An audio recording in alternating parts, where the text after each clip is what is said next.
Bueno, ya ves. Buen día, nosotros vamos a presentar la clase de los CTRs. El equipo está conformado por Misael Izaguirre y Jonathan Mata.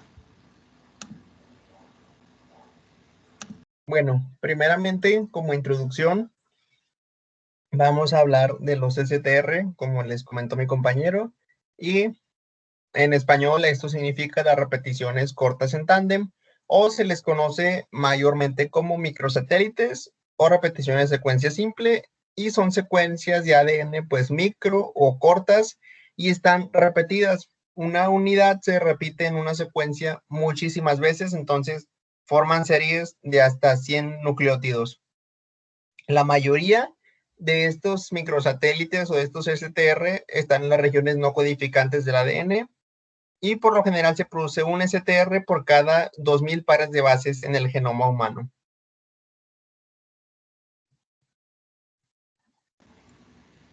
Y bueno, pues algunas más características de estos microsatélites, pues es el hecho de que estos marcadores, si los comparamos contra otros, pues la mayoría de autores los consideran como una poderosa herramienta para estudios genéticos, debido a que presentan un elevado grado de polimorfismo, su herencia es mendeliana simple y son codominantes, además de que son fáciles de medir y analizar, tienen una confianza del 100%, son repetitivos y automizables. En cuestión a sus aplicaciones, pues bueno, podemos mencionar la identificación individual y pruebas de paternidad, dado que el principio de las pruebas de paternidad, utilizando pues marcadores genéticos, consisten en la comparación del genotipo y o fenotipo de la descendencia de sus progenitores.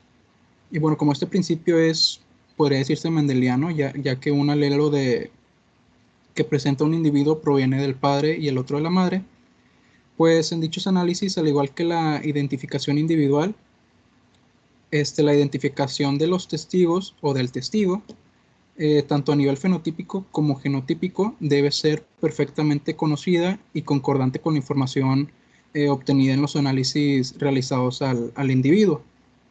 Y como pues ya había mencionado antes, el elevado polimorfismo que presentan estos marcadores y la posibilidad de poder detectar ambos alelos los hacen muy útiles para identificaciones individuales, ya que resultan muy poco probables que dos individuos que elijamos al azar, si son analizados por una serie de marcadores, pues compartan todos sus alelos. Y bueno, pues actualmente con un conjunto aproximado de entre 10 y 12 marcadores microsatélites, se obtiene una efectividad teórica para detectar parentescos incorrectos con un orden del pues, 99.99%. Y bueno, otra aplicación que también podemos mencionar es la de la construcción de mapas de ligamentos más completos y detallados, así como la identificación de los genes de interés. Y pues bueno, esto se puede realizar con cualquier otro tipo de marcador. Sin embargo, pues se requiere que los alelos se segreguen independientemente y que además puedan ser monitoreados a través del pedigrí. Otra aplicación serían los estudios de la genética poblacional. Y pues bueno, esto representa una de las áreas en donde los microsatélites han sido más ampliamente utilizados, ya que nos permiten estimar los niveles de variabilidad genética dentro de las poblaciones y analizar las relaciones genéticas existentes pues, entre las mismas. Otra aplicación es la asignación de individuos a raza. Como diferentes procedimientos han sido informados para este propósito, se han indicado una gran variedad de aplicaciones y metodologías para la correcta identificación de la fuente poblacional. Uno de los dos métodos más utilizados para esto pues, es asignar a individuos de poblaciones o razas, sería basarlos en probabilidades o basarlos en distancias genéticas. Y como última aplicación que tenemos de estos microsatélites serían los métodos basados en distancias. Estos métodos asignan el individuo a la población genéticamente más cercana o próxima. Para ello, pues se requiere definir una distancia entre el individuo y la población. Y pues se han definido numerosas distancias genéticas, sin embargo, las podemos agrupar en dos bloques pues principales: la distancia entre poblaciones y la distancia entre individuos. Y bueno, además, los microsatélites los podemos clasificar en tres, que serían los microsatélites perfectos, los microsatélites compuestos y los interrumpidos. Los perfectos son aquellos que tienen repeticiones en un número mínimo de unidades sin interrupción y sin repeticiones adyacentes, como podemos ver a la derecha, un ejemplo de una secuencia. Los microsatélites compuestos son donde dos o más repeticiones con un número mínimo de unidades repetidas son interrumpidas. Y como último, los interrumpidos, pues como bien dice su nombre, son repeticiones que van a ser interrumpidas con un número mínimo de repeticiones y que van a ser separadas por un máximo de 4 pares de bases, como lo podemos ver también en el ejemplo, que se ve la secuencia separada por tres timinas. Ahí observamos un ejemplo de microsatélites interrumpidos. Bueno, los microsatélites, yo les voy a hablar de sus fuentes de error. Pueden tener varias, vamos a irlas describiendo. Una de ellas es la mutación. Como todos sabemos o conocemos lo que son las mutaciones, que son alteraciones del material genético. Puede ser por inserción, por deleción de algún par de base, cambio del tamaño, cambio en la estructura, en la configuración, cualquier alteración del material genético, y puede ser de un solo nucleótido hasta uno o más nucleótidos. Por lo general, las regiones codificantes no muestran una tasa muy alta de mutación, pasa realmente muy poco. Y por eso es que entre especies no varían mucho, ¿verdad? Una especie y otra no varían mucho fenotípicamente o no varían mucho genéticamente. ¿Por qué? Pues porque casi no tienen una baja tasa de mutación y ahí se ve reflejado. Y se ve reflejado también el alto grado de conservación. Pero esto es porque cuando ocurre una mutación de este tipo, por lo general es en alguna función importante. Entonces, al ser en una función importante, los mecanismos del ADN reaccionan, las secciones o las regiones purificadoras reaccionan para reparar el daño hecho. Entonces, por eso, por la eficacia de la reparación del ADN, que no hay tanta variación, no hay tantas mutaciones entre especies. Pero aún el mecanismo de cómo los microsatélites cambian o mutan es desconocido. Sí se han propuesto varios, pero no se ha descrito todavía uno que sea 100% que ese sea el correcto.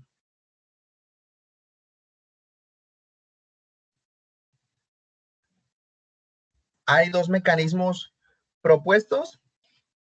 En la meiosis, pues como sabemos, la meiosis es parte de la división celular y pues en una de las fases hay un cruce desigual.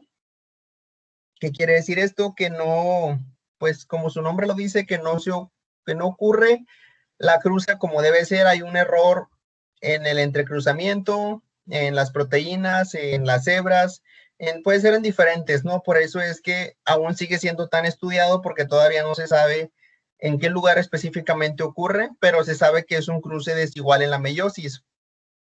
Y causa, que un alelo pues sea diferente de su similar, etcétera. También otra de las cosas es que hay un desliz de la hebra de ADN. También, como el nombre lo indica, la hebra de ADN se desliza o se corre durante la replicación. No ocurre la replicación correcta, puede ser por 1000 factores también que aún no se han descrito del todo, todavía no se conoce completamente. Sin embargo, este último, el desliz de la hebra de ADN, es del que más se sospecha y del que más se piensa que así ocurre la mutación en los microsatélites.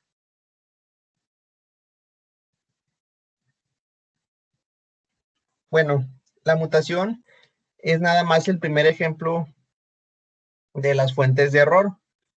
El segundo o la segunda fuente de error son los alelos nulos. ¿A qué se refiere con esto? Cuando se da lectura a una secuencia en una PCR y estos no pueden ser amplificados, se les llama alelos nulos, pero ¿por qué no pueden ser amplificados? Bueno, principalmente, como acabamos de mencionar, es por una mutación, pero en el punto de hibridación del iniciador. Uno de los alelos, nada más uno, no amplifica.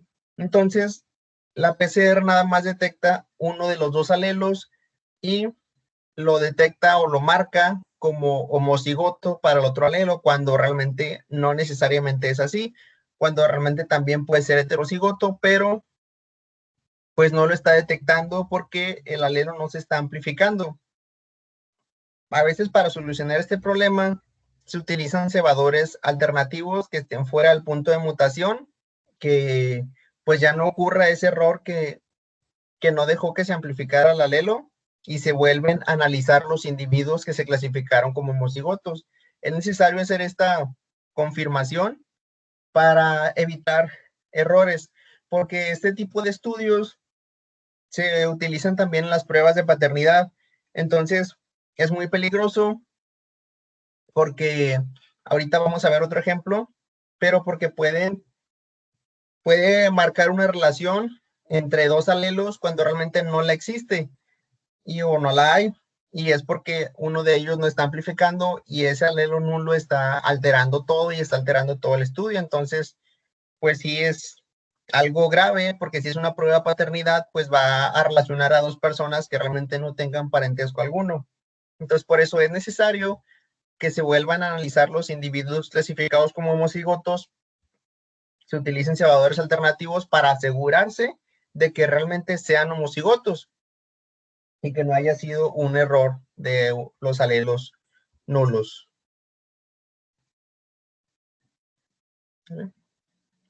Por último, la última fuente de error es la homoplasia. Y la homoplasia se refiere a que un mismo carácter está presente en dos especies, pero no siempre derivado del mismo ancestro. Creo que hemos oído en algún punto que todo desciende de un ancestro en común, ¿no? O cladísticamente, todo se desciende de un ancestro en común. Aquí hay una imagen, en los grises son el carácter ancestral y los negros son el carácter derivado. Entonces, no siempre se desciende de un mismo ancestro. Aquí hay varias como que deformidades o enfermedades, como podría decirse así, causadas por esto. Entonces, bueno, relacionadas con esto, perdón.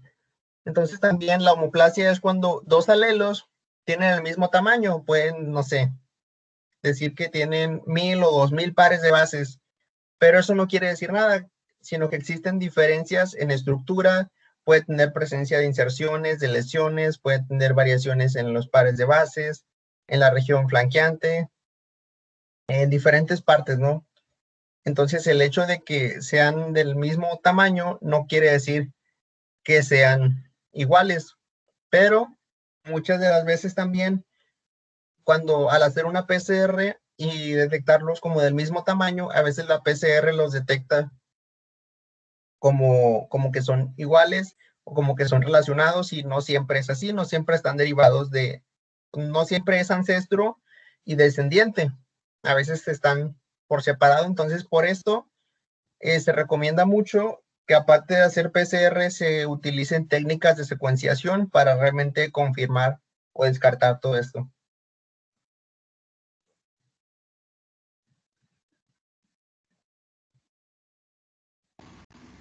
Y pues bueno, pues ya sería todo por el tema de los microsatélites o los ETRs.